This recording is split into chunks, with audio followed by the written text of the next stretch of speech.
Hey, uh, I guess I wanted to make a video to kind of talk about some things, or just kind of give you guys some updates or some ideas or thoughts, or just some things that I was mulling around and whatnot.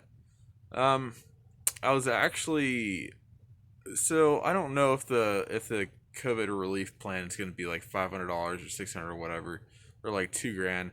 If it's 2 grand, that's good because my mechanic, who I've been going to for years, that's taken all my cars. It's just a mom and pop mechanic.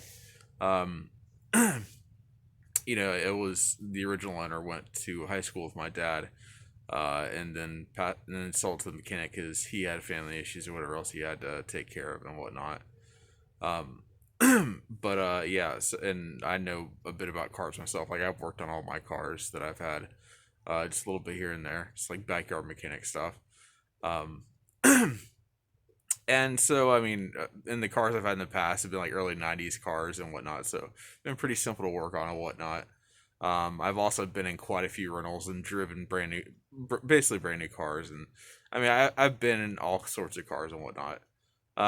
But the I trust the cars that he works on, that when he's selling me cars. So to get the problem with having cars in the past is I've gotten older cars, so they've needed maintenance, upkeep, things like that.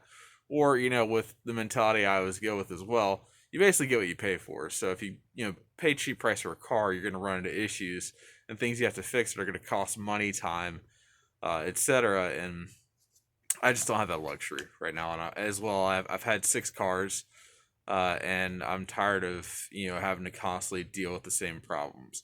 Granted, I have had delivery jobs with the cars, and that has run up the or run down the lifespan of the cars. However, um, one of the cars I did have that I had for 5 years. I mean, I wasn't doing any delivery jobs with it until like after this situation happened, and then that's when that car got finalized. But yeah. So, anyways, I need a better car, a little bit more newer car, a little bit less miles than I usually get. But the price for that, for a car that he can make sure things running fine, everything's safe, and everything's working, whatever else, that I don't doesn't need any immediate upkeep or maintenance or whatever, it would be like $3,500 for a car. $3,500 for a car. I don't have to work on anytime soon or anything else like that. Everything's taken care of. I just have to worry about that and the title, and getting the insurance. Because yeah, I mean, this process of not having a car, I didn't have a job that was paying well enough. I can't afford the $300 a month that I pay for insurance, for a car. So my insurance lapsed. So I have to get insurance, and I have to pay for the title work. The North Carolina state tax, and then yeah. So, anyways, yeah, $3,500. That's just the price of the car. It's not insurance or anything else like that. So I have to do that, and then what is it? Insurance, and then yeah. So I'm hoping the COVID relief is gonna be like 2 grand, and what I'll do with that is I'll put it in storage or put it into something, that either it can sit and I can guarantee I'm gonna save up money by whether I get a job or not, and I can keep on just saving up until I get the 3,500, or um, basically I have to it's either that or go back in the stock market and put it, wait somewhat of a long term, or make a safer play, to try and get that 2,000 up to 3,500, via the stock market. If I go in one of my current brokers, I mean, they'll give me margin, and I can use that margin to place um, bigger stocks, whatever else. And I mean, well, you'd have to know the stock market, anyways. So yeah, that's a plan. It depends on if I get a job or not, or if I can't get a job in this time frame that I have. I'll also have to worry about medicine, food, things like that. That are if I don't get insulin, then I have to go to the hospital. That's happened several times during my contract, my independent contracting days, when I just didn't have the money to buy food, insulin or whatever else. I had to go to the emergency room, ER or whatever. Um, yeah, so if I don't have a way to get insulin, even as cheap as I can get it, then then I have to go to the hospital. And some of you might say, why don't you go through like Medicaid or something like that. I've been basically told when I went to social services or whatever else that Medicaid is basically for women and children. I'm basically ineligible. I've been to other programs and things like that that basically say I'm ineligible. As well, there are clinics around my area that I can go to. I would have to get a Lyft or an Uber, like get a driver to take me over there because it's at least about 5 miles away, or maybe a little bit less, but still, I mean they're pretty far. So I have to pay for that, and then I would have to get an appointment with the doctor, and then get the prescription for that. But one prescription or one vial lasts me like 2, maybe 3 weeks. So whenever I do buy whatever insulin, pay for I have to pay for at least a couple vials at a time just to make sure that I can get across that 2 week threshold. So I'm not running out of insulin by the time I get paid the second time or whatever else, living paycheck to paycheck, whatnot, like I have been doing for a while.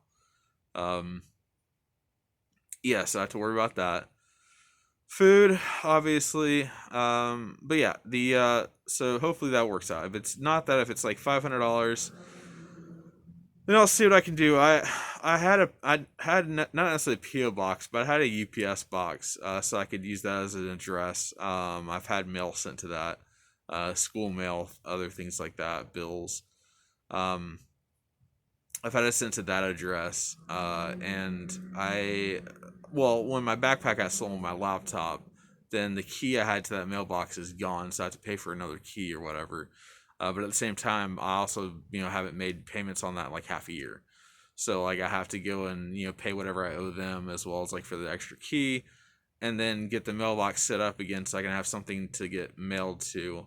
It's either that or I use the 500 and maybe like an extra paycheck or something to maybe afford a better phone and an actual phone plan rather than using the service I'm currently using, because I'm paying by the gig or by the gigabyte, and I would basically be paying the exact same if I was to go with a carrier.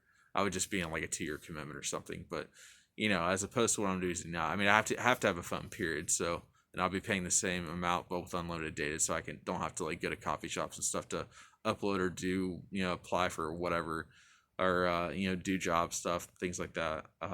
But also I had to have a better phone, so I wouldn't have to rely on the crappy quality of this phone. As many of these burner phones as I've been through, good lord.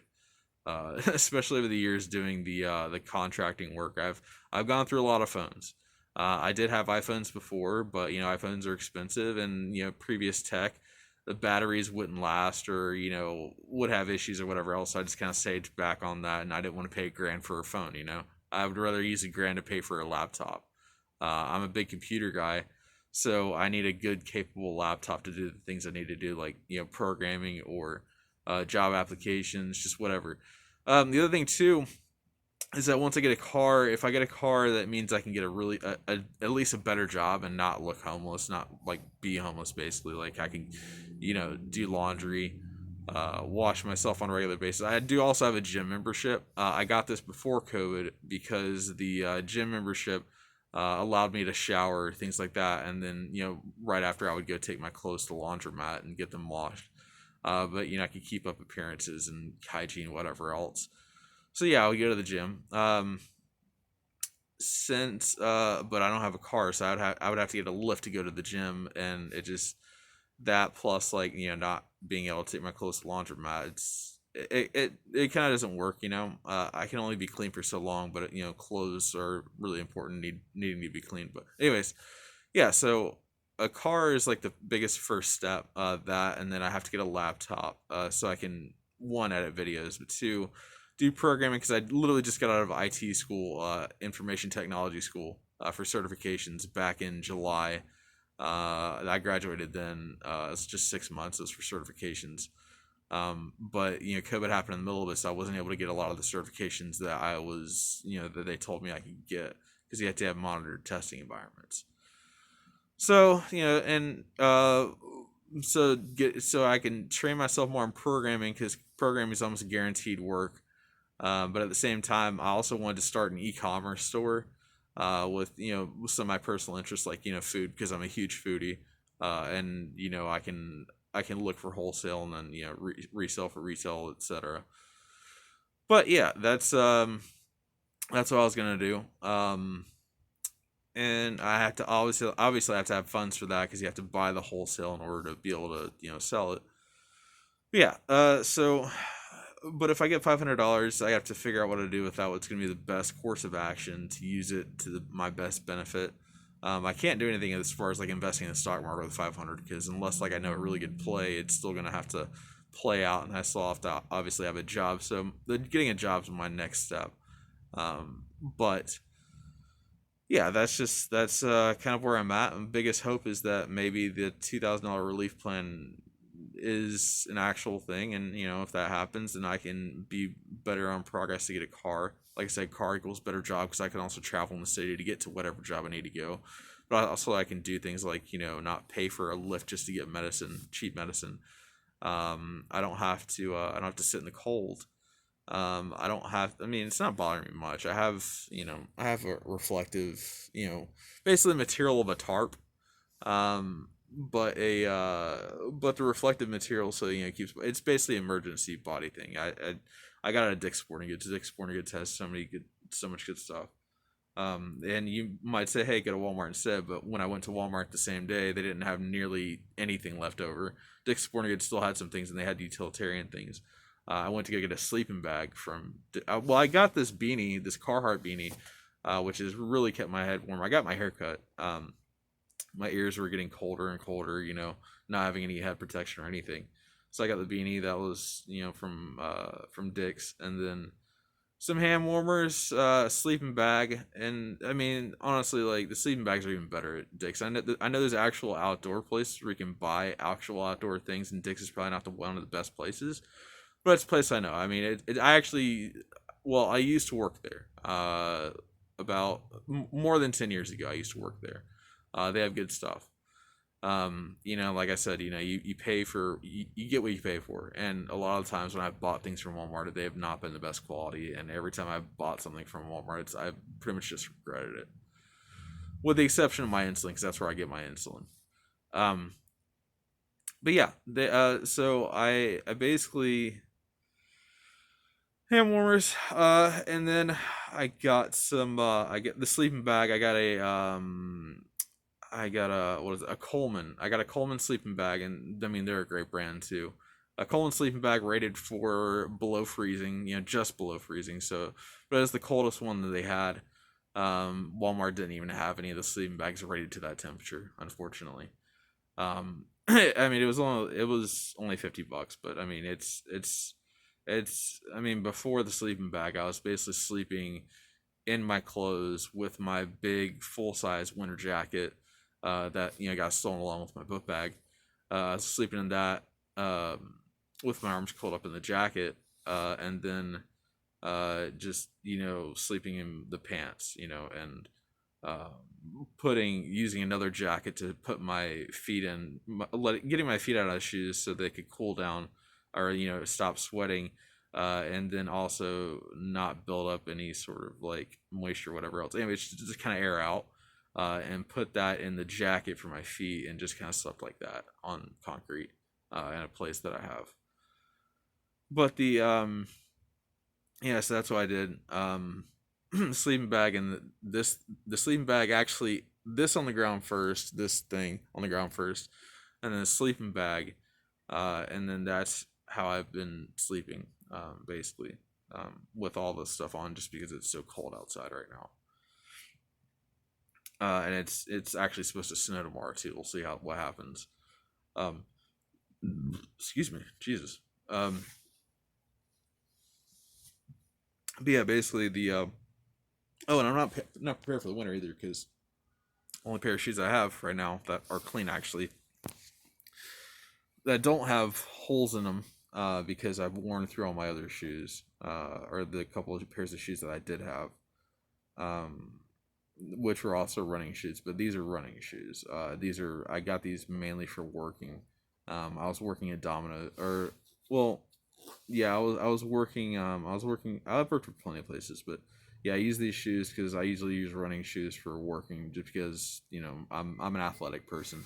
I keep pretty agile, and I need running shoes. They look good, but as well they keep my feet aired out because they're meant for venting and letting your feet cool down and whatnot. Um, but yeah, they're not meant for like walking on like concrete and asphalt on a regular basis, because like I've already worn the soles and I got these maybe half a year ago or so. Um, yeah, so there's that. Um, yeah, I don't know. I'm kind of going day by day, as I said in my earlier video. Going day by day and just seeing what opportunity. I mean, just doing what I can, doing what I know to do. Trying to find a job as well. What's feasible, what's going to be reasonable to people around me. Try not to, if I get a job, what's going to be the best area of working environment to where I'm not going to make people, have to smell me, or I'm not going to affect other people too much, or I can do my job competently but not affect people. And just like what's gonna be the best way that I'm not like offending people or whatever else. Or I mean, maybe offending is not the right word, but like because I've been told I've smelled before, and with having type 1 diabetes and then being in the condition I'm in, it's a lot of stress sweat. I don't know if you've ever had stress sweat, but it's stress sweat is it basically smells like your insides are dying, kind of, and that's coming through in your sweat. It's pretty pungent. Until I get a car, and then have a decent job or a decent source of income. But I mean, that's probably going to continue just because my insides are just kind of like, I guess, eating themselves up or something. Just stress, I guess. Yeah, that plus my diabetes isn't helping either. So just yeah. So and then I think yeah. That's about all the stuff I got from Dick's Sporting Goods at the time. As far as any incoming money, I have the last paycheck tomorrow, which is like maybe 50, maybe like $30. And then what is it? Yeah. So and then wondering when the relief bill is gonna come, and then in that same time, trying to see if I can get a job at like at someplace that I know I can get a job at. So yeah, just trying to maneuver with that, because our restrictions don't. I mean, like as I said in one of my previous videos, our restrictions mean that like restaurants have to close down at 9, or they have to be out of the restaurant at 9. So that's made it so like it's kind of hard. Like a lot of restaurants are kind of low on staff for that reason. They've had to let go people because like even the 2 hour difference, like they've had to let go people. Um, but yeah, the so that's what I'm working with now, and that's preventing me from having a job. What I did before. A lot of people I talked to, uh, yeah, a lot of people I talk to really want to hire me, but they only have certain hours available, or they don't have any hours available at this time. So that's what I'm waiting on, as well as the application I sent in a couple days yesterday, I think. So waiting on that. See how everything goes, and just update you. If there's anything you want me to address, just let me know. All right, and talk to you later.